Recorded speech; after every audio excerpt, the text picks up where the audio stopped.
Karena saya mau sudah mendapat pelajaran-pelajaran yang berharga. Sehingga iman Kristen sudah terus bertumbuh. Dan bukan hanya bertumbuh, hidup sudah bahagia. Saya nggak tahan lihat gereja Tuhan hari ini penuh dengan orang-orang yang kecewa, yang tertekan, yang terluka. Karena tidak bisa kita hindari, masalah selalu ada. Tapi kita tidak mengharapkan balasan dari manusia. Kalau kita menghadapi masalah, kita tahu persis balasan, berkat, anugerah, promosi yang saya terima semua berasal dari Tuhan. Haleluya. Klik. Pertanyaannya, bagaimana kita dapat menjadi pribadi yang tidak mencari balasan manusia? Sebagian saudara berkata, ya tapi kan saya juga masih punya perasaan, pendeta. Kalau saya berbuat baik sama orang, saya juga ingin diwongke. I know it's normal. Tapi kita ciptaan baru, yang lama sudah berlalu. Apa yang dulu kuanggap kebanggaan, apa yang dulu kuanggap normal, sekarang kuanggap sampah. Karena pengenalan akan Yesus Kristus Tuhanku jauh lebih mulia. Aku lebih senang berkenan kepada Kristus daripada berkenan kepada manusia. Makanya saya jelaskan, bagaimana kita dapat menjadi pribadi yang tidak mencari balasan manusia. Buat saya, orang yang masih mencari pembalasan manusia, ya kalau saya buat baik minimal dihargain saya kayak.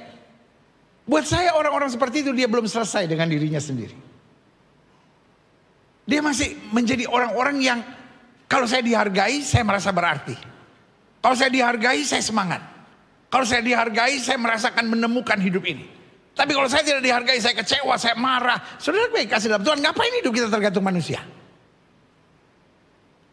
Kalau manusia itu bebal, manusia itu memang ngaco, manusia itu memang gak ada adabnya, terus kita harus kecewa, terus kita harus marah, terus kita harus tertekan, terus kita harus gelisah. Santai aja. Hidup kita asik apapun yang terjadi.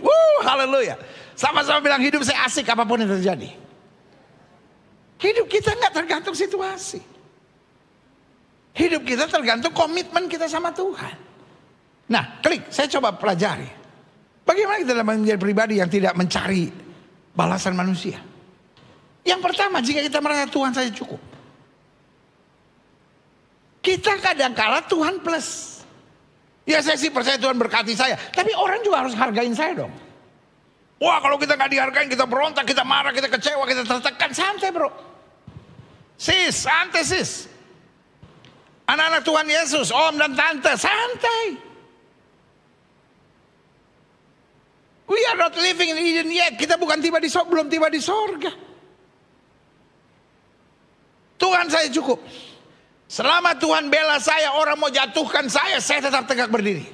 Meskipun 1000 tangan manusia menarikku jatuh, namun Tuhan yang bela. Tuhan saya cukup. 1000 tangan mau jatuhin saya, tangan Tuhan akan angkat dan bela kita. Haleluya. Sama-sama bilang Tuhan saya cukup. Sama-sama bilang Tuhan saya cukup. Sama-sama bilang Tuhan saya cukup. Hari ini saya mau terbakar roh saudara. Kita jadi Kristen yang agak crazy, agak gila-gilaan. Pokoknya bagi kita Tuhan saya cukup. Orang mau hina, orang mau jatuhin, orang mau tertawakan, orang mau kecewakan. Tapi kalau Tuhan yang bela dan sertai kita, kita lebih daripada orang-orang yang menang. Haleluya. Pulang dari gereja, kalau orang tanya bagaimana tadi ibadah, Gilbert nggak ada. Parah lu. Tapi pulang dari gereja, kalau orang rumah tanya bagaimana tadi, wow haleluya, Tuhan saja cukup. Yeah, amin. Kita sebentar lagi akan memasuki minggu depan, kita sudah masuk pada bulan terakhir di tahun ini. Saya mau pernyataan ini membara di hati saudara. Tuhan saya cukup. Saya boleh kehilangan segala-galanya. Selama saya punya Tuhan, saya punya segala-galanya. Coba lihat ayat ini. Yohanes pasal 14 ayat 8. Kata Filipus kepadanya, Tuhan, tunjukkanlah Bapa itu kepada kami, itu sudah cukup bagi kami.